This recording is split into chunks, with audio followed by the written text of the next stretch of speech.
Hey everyone, glad you're here today. I've been spending the past few weeks with the CyberPowerPC gamer Xtreme VR, and I want to talk to you about what it's actually like to live with this thing day after day. If you're the kind of person who doesn't settle for middle-of-the-road hardware, you already know why this tower caught your eye. You want something that feels fast every single time you sit down, something that doesn't choke when the pressure hits. And if that sounds like you, take a second to peek at the link in the description. Pricing on this setup moves around more than you'd expect. I'll be honest, I came from a system that looked fine on paper but buckled the moment I tried to push it. Stutters in heavy games. Slow compiles. Timelines that lagged when I stacked effects. Eventually you hit that point where you're just done making excuses for your machine.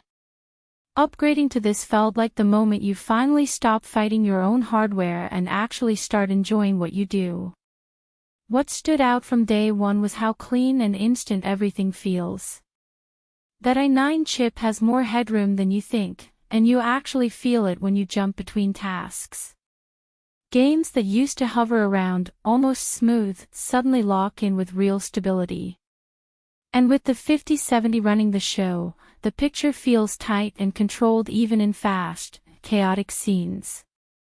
It's the kind of performance where you stop noticing the hardware because it stops getting in your way. Day to day, it's just a comfortable system to live with. Launching big titles doesn't feel like waiting around anymore. Loading your apps, your browser, your streams, it's all snappy.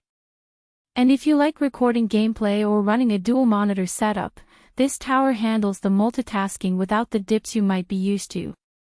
The 32 GB of RAM and that fast 2 TB PCIe drive keep everything feeling instantly accessible. If you're checking for deals or stock, this is the moment to glance at the description again. The good configurations sometimes disappear for a bit, so don't wait too long if it's showing a good price. Now, let's talk doubts, because everyone has them. Maybe you've wondered if the price jump is worth it. Maybe you've feared you're overbuying. Trust me, you're not. What you're really buying is the feeling of not wanting to downgrade ever again.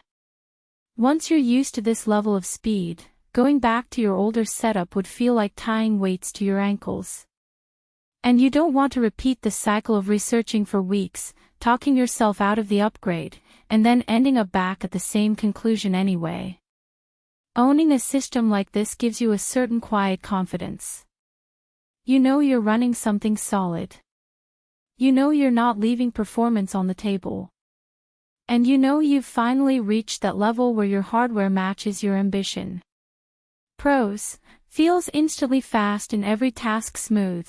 Stable gaming performance handles streaming and multitasking without slowdowns. Large, fast storage that never feels cramped. A setup you grow into, not out of. Cons: tower isn't small if your desk space is tight. Fans can ramp up when you're really pushing it. If you've been bouncing between specs and reviews, this is where you stop overthinking it. Trust what you already know, you wanted a serious upgrade for a reason. If the price and stock look good right now, hit the link below and lock it in before you end up circling back weeks later wishing you had just gone for it.